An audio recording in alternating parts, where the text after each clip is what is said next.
നമസ്കാരം. സത്തൺ മെനുവിൻ്റെ പുതിയ എപ്പിസോഡിലേക്ക് എല്ലാവർക്കും സ്വാഗതം. ഞാൻ നീതു. സത്തൺ മെനുവിൽ ഞാൻ ഉണ്ടാക്കാൻ പോകുന്നത് ബനാന ചിപ്സാണ്, അതായത് കായ വറുത്തത്. അപ്പോൾ ഇതെങ്ങനെയാണ് ഉണ്ടാക്കുന്നത് നമുക്കൊന്ന് നോക്കാം. അതിന് വേണ്ടിയിട്ട് ഞാനിവിടെ പച്ചക്കായ സ്ലൈസ് ചെയ്ത് വെച്ചിട്ടുണ്ട്. അപ്പോൾ അതായത് ഏകദേശം ഈ ഒരു തിക്നെസ്സിൽ ഞാൻ സ്ലൈസ് ചെയ്ത് വെച്ചിട്ടുണ്ട്. ഒരുപാട് തിക്കാവാൻ പാടില്ല, അതുപോലെ തന്നെ വളരെ നേർത്തതാവാനും പാടില്ല. അപ്പോൾ ഞാനിവിടെ 2 പച്ചക്കായാണ് എടുത്തിട്ടുള്ളത്. അത് ഇതുപോലെ വെള്ളത്തിലിട്ട് വെച്ചിട്ടുണ്ട്.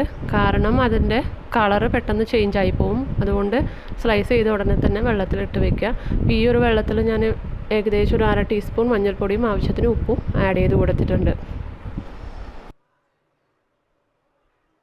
അപ്പോൾ ഞാനിവിടെ ഓൾറെഡി ഒരു ബാച്ച് പ്രിപ്പയർ ചെയ്തിട്ടുണ്ട്. അതിനിടയ്ക്കാണ് ഞാൻ ഈ വീഡിയോ എടുത്ത് നിങ്ങൾക്ക് കാണിച്ചു തരുന്നത്. അപ്പോൾ ഇത് ഏകദേശം ഈ ഒരു ബാച്ച് ഏകദേശം റെഡി ആയിട്ടുണ്ട്. നല്ല ക്രിസ്പി ആയി വന്നിട്ടുണ്ട്. ഇപ്പോൾ ഒന്നുകിൽ നിങ്ങൾക്ക് ഉപ്പും മഞ്ഞൾപ്പൊടിയും ഉള്ള വെള്ളത്തിൽ ഇട്ടതിന് ശേഷം ഇത് വറുത്തെടുക്കാം. അല്ലാന്നുണ്ടെങ്കിൽ കായ ഡയറക്റ്റായിട്ട് എണ്ണയിലേക്ക് സ്ലൈസ് ചെയ്തിട്ടതിന് ശേഷം ഇതിലേക്ക് ഉപ്പും മഞ്ഞൾപ്പൊടിയും ചേർന്ന വെള്ളം തളിച്ചു കൊടുക്കാം. അപ്പോൾ ഞാൻ ഡയറക്റ്റായിട്ട് കായ വെള്ളത്തിൽ നിന്ന് എടുത്തിട്ട് ഡയറക്റ്റായിട്ട് എണ്ണയിലേക്ക് ഇട്ട് കൊടുക്കുകയാണ് ചെയ്യുന്നത്.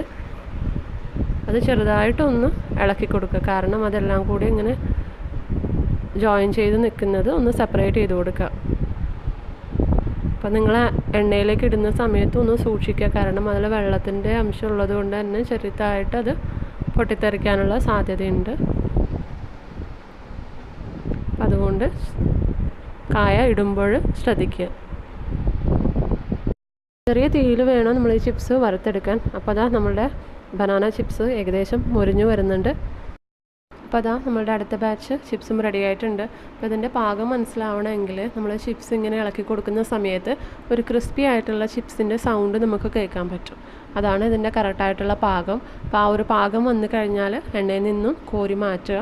അപ്പോൾ ഇതുപോലെ തന്നെ ബാക്കിയുള്ള എല്ലാ ചിപ്സും വറുത്ത് കോരുക. എല്ലാവർക്കും ഈ വീഡിയോ ഇഷ്ടപ്പെട്ടെന്ന് ഞാൻ വിചാരിക്കുന്നു. ഉണ്ടാക്കി നോക്കിയിട്ട് അഭിപ്രായം പറയാൻ മറക്കരുത്. കൂടെ സത്തൺ മെനു സബ്സ്ക്രൈബ് ചെയ്യുക. അതേപോലെ തന്നെ വീഡിയോസൊക്കെ കാണുക. Happy cooking.